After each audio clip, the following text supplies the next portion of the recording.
दारातून बंद होताच विपुलने मला थेट बिछाण्यावर ढकललं आणि माझ्यावर झुकत म्हणाला, तुला माहीत नाही सपना, कित्येक दिवसापासून मी तुझ्या या मादक रूपाची वाट पाहत होतो. त्याच्या त्या पिळदार देहाच्या उबदार स्पर्शाने माझ्या शरीरात सुखाची एक वेगळीच सनसनी निर्माण होईल. आम्ही एकमेकांच्या प्रेमात आणि आवेगात पूर्णपणे वाहून गेलो होतो. त्या बंद रूममध्ये नक्की काय घडलं जाणून घेण्यासाठी ही कथा शेवटपर्यंत नक्की पहा. नमस्कार मित्रांनो, माझं नाव सपना आहे. मी मूळची सुरतची राहणारी आहे. आज मी तुम्हाला माझ्या आयुष्यात 7 वर्षापूर्वी घडलेली एक खरी आणि अत्यंत रोमांचक गोष्ट सांगणार आहे. त्यावेळी मी 21 वर्षाची होते आणि ग्रॅज्युएशनच्या शेवटच्या वर्षात शिकत होते. आमच्या घरी आम्ही 4 जण होतो. मी, माझी धाकटी बहीण खुशबू, आई विमला आणि वडील अशोक. माझे वडील एका कापड मिलमध्ये मुन्शी म्हणून काम करायचे. ते कामात खूप व्यस्त असायचे, त्यामुळे घरी आई सर्व कारभार पाहायची. एके दिवशी आमच्या घरासमोरील घरात एक नवीन कुटुंब राहायला आलं. आई वडील आणि त्यांचा 25 वर्षाचा मुलगा. काही दिवसातच आमची ओळख झाली. त्या मुलाचं नाव विपुल होतं. तो एक मेडिकल कंपनीत चांगल्या पदावर काम करत असे. विपुल दिसायला अत्यंत स्मार्ट, 5 फूट, पिळदार शरीरयष्टीचा होता आणि त्याला पाहताच त्याच्याकडे आकर्षित झाले होते आणि मनातल्या मनात त्याला माझा बॉयफ्रेंड मानू लागले होते. काही दिवसांनंतर विपुलचे आईवडील मूळ गावी निघून गेले आणि तो त्या घरात एकटाच राहू लागला होता. माझी शेवटच्या वर्षाची परीक्षाही जवळ आली होती, पण माझा अभ्यासातच अजिबातच लक्ष लागत नव्हतं.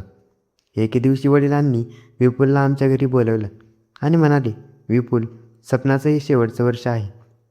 तुझा अभ्यास चांगला आहे, तर तू तिला दररोज थोडे दिवस अभ्यासामध्ये मदत करशील का? विपुलने सुरुवातीला थोडे नखरे दाखवले, पण आईने आग्रहाने सांगितलं तेव्हा तो तयार झाला.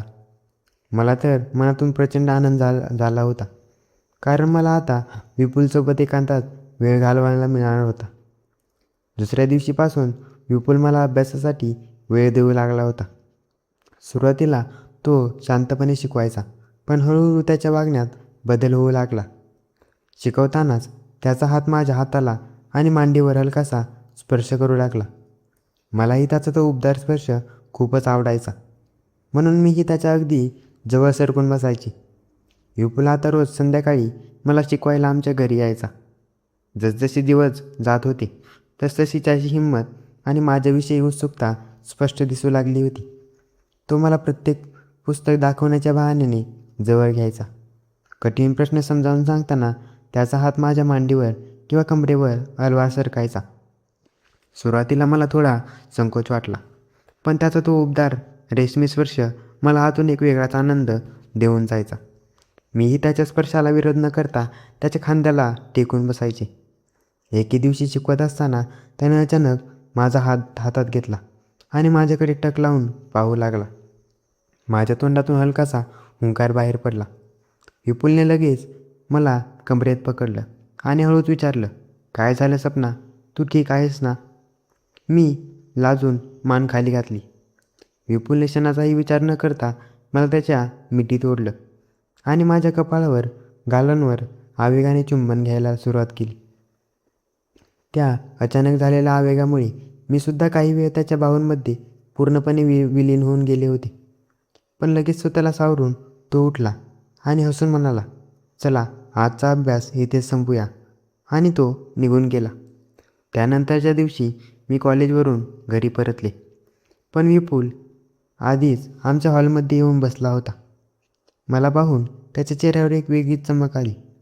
आता रोजच असं घडायचं.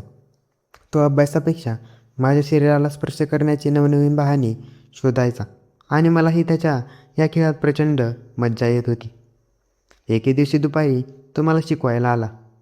माझ्या घरी आई घरात काम करत होती. विपुल माझ्याजवळ आला. त्याने माझी दोन्ही मनगटे पकडली आणि माझ्या कानाजवळ फुसफुसला आणि म्हणाला, आज इकडे अभ्यासात लक्ष लागत नाही आहे. मी मिश्किलपणे विचारलं, मग कुठे लक्ष आहे तुमचं? विपुलने माझा हात सोडला आणि थेट मोठ्या आवाजात हॉलमधून आईलाच हाक मारली, आंटी, आज मी सपनाला माझ्या घरी घेऊन जातोय तिथे शांततेत तिचा अभ्यास व्यवस्थित करून घेईल. विपुलचं हे धाडस पाहून मी क्षणभर अवाकच झाले. आई काय म्हणेल याची मला भीती वाटली, पण आईने स्वयंपाकघरातूनच उत्तर दिलं, हो विपुल, नक्की घेऊन जा, फक्त तिच्या अभ्यासाकडे व्यवस्थित लक्ष दे. विपुलने माझ्याकडे पाहून एक विजयी स्माईल दिली आणि मला चालण्याचा इशारा केला. मी मनात विचार केला, हा नक्कीच काय विचार करतोय आणि याला अचानक मला त्याच्या घरी घेऊन जाण्याची एवढी उत्सुकता का लागली आहे. मी माझे पुस्तकांचे साहित्य आवरले आणि धडधडत्या मनाने विपुलच्या मागे त्याच्या दाराच्या दिशेने पाऊल टाकले. विपुलच्या घराचा दरवाजा ओलांडताच त्याने क्षणाचाही विलंब न करता लाकडी दरवाजा आतून घट्ट बंद केला आणि कडी सरकवली. खोलीत एक वेगळी शांतता पसरली होती. विपुलने माझ्या हातातील पुस्तके बाजूला टेबलवर फेकून दिली आणि मला थेट बिछाण्याकडे ढकललं. त्याच्या या आक्रमक अवताराने माझं हृदय प्रचंड वेगाने धडधडू लागलं. त्याच्या डोळ्यात एक वेगळीच चमक आणि आवेगीपणा दिसत होता. तो माझ्या अगदी जवळ बिछाण्यावर आला. माझ्या दोन्ही बाजूला हात टेकवून माझ्यावर झुकला आणि गुरगुरल्यासारखा म्हणाला, सपना, काय जी चीज आहेस तू, तुला माहीत नाही. मी कित्येक दिवसांपासून या क्षणांची वाट पाहत होतो. मी त्याच्या डोळ्यात पाहत मिश्किलपणे विचारलं, अच्छा, मग आधी का नाही केलंस असं? आधी तर खूप शांत बनून शिकवत होतास ना. विपुल गालातल्या गालात हसला आणि म्हणाला, अरे वेडे, मला तू पहिल्या दिवसांपासूनच आवडत होतीस, पण मध्ये तुझी आई आणि घरचे असायचे ना. आज शेवटी मला तुझ्याशी एकांतात मनसोक्त बोलायला आणि जवळ घ्यायला पूर्ण मुभा मिळाली आहे. त्याचे हे शब्द ऐकून माझ्या मनातील उरली सुरली ही भीती पारच निघून गेली होती. विपुल दिसायला अत्यंत आकर्षक,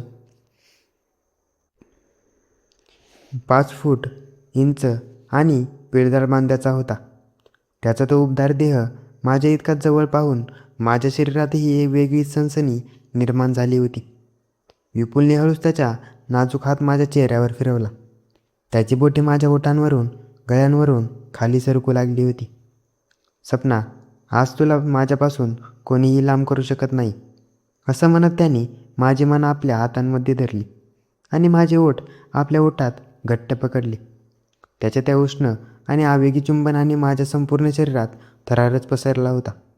मी सुद्धा माझ्या दोन्ही बाहूंनी त्याच्या पाठीला घट्ट मिठी मारली होती. आम्ही दोघे बिछाण्यावर एकमेकांच्या स्पर्शात पूर्णपणे हरवून गेलो होतो. विपुलने हळुवारपणे माझे विखुरलेले केस बाजूला केले आणि त्याच्या ओठांचा स्पर्श माझ्या गळ्यावर आणि खांद्यावर टेकवायला सुरुवात केली. त्याच्या प्रत्येक स्पर्शासोबत माझ्या तोंडातून एक नाजूक मंद हुंकार बाहेर पडत होता. त्या बंद खोलीत मंद प्रकाशात आमच्यातील मुख्य आणि कडक रोमॅन्सची खरी लाट आता उसळणार होती. बेडरूममध्ये हलकासा मंद प्रकाश पसरला होता आणि बाहेरच्या जगाची कोणतीही भीती उरली नव्हती. विपुल माझ्या शेजारी बिछाण्यावर पूर्णपणे आडवा झाला आणि त्याने मला त्याच्या छातीशी घट्ट आवळून धरलं होतं. त्याच्या पाठपूज आणि पिळदार उबदार शरीराचा स्पर्श मला एका वेगळ्याच दुनियेत घेऊन जात होता. विपुलने माझ्या डोळ्यात पाहत हळूच विचारलं, सपना, तुला माझ्या या मिठीत आणि स्पर्शात कसं वाटतंय? मी लाजून त्याचा चेहरा माझ्या दोन्ही हातात धरला आणि म्हणाली, विपुल, मी पहिल्या दिवसांपासूनच तुला माझं मानलं होतं. आज तुझ्या जवळ आल्यावर मला समजलं की मला फक्त तुझा स्पर्श हवा होता. माझं हे बोलणं ऐकताच विपुलच्या चेहऱ्यावर एक तृप्त हसू उमटलं. त्याने पुन्हा एकदा आवेगाने माझे ओठ आपल्या ओठात घट्ट पकडले. यावेळी आमच्या चुंबनात एक वेगळाच वेग, गोडवा आणि प्रचंड पॅशन होतं. विपुलने हळूहळू त्याचा हात माझ्या कमरेवरून, पाठीवरून अलवार फिरवायला सुरुवात केली. त्याच्या प्रत्येक नाजूक स्पर्शाने माझ्या संपूर्ण शरीराची आणि थराराची एक वेगळीच लाटच उसळली होती. माझ्या तोंडातून हलकासा मखमली सिसकरीचा आवाज बाहेर पडत होता. जवळपास 20 ते 25 मिनिटे त्या बंद रूममध्ये एकांतात आमच्यातील तो आवेगी रोमॅन्स आणि प्रेमाचा अखंड सुरूच राहिला होता. विपुलच्या त्या पिळदार देहाने आणि आवेगी स्पर्शाने मला आता काही आनंद दिला. तो माझ्या आयुष्यात सर्वात अविस्मरणीय क्षण बनून गेला होता. जेव्हा आमच्या दोघांमधील तो आवेगीपणा आणि ओढ शांत झाली, तेव्हा मी विपुलच्या रुंद छातीवर डोकं ठेवून शांतपणे पडून राहिले होते. तो माझ्या विखुरलेल्या केसांवरून आणि पाठीवरून प्रेमाने हात फिरवत होता. विपुलने माझ्या कपाळावर एक उबदार पापी घेतली आणि गालातल्या गालात हसून, सपना, आजपासून तू फक्त माझी आहेस. जेव्हा जेव्हा तुला माझी गरज भासेल तेव्हा मी नेहमी तुझ्यासोबत असेल. मी हसले आणि त्याच्या मिठीत अजूनच घट्ट शिरले. शेजारी राहायला आलेला स्मार्ट विपुलसोबत सुरू झालेली ही एक अनपेक्षित सत्यकथा आज माझ्या आयुष्यातील सर्वात गोड, खास आणि रोमांचक वळणावर पोहोचली आहे.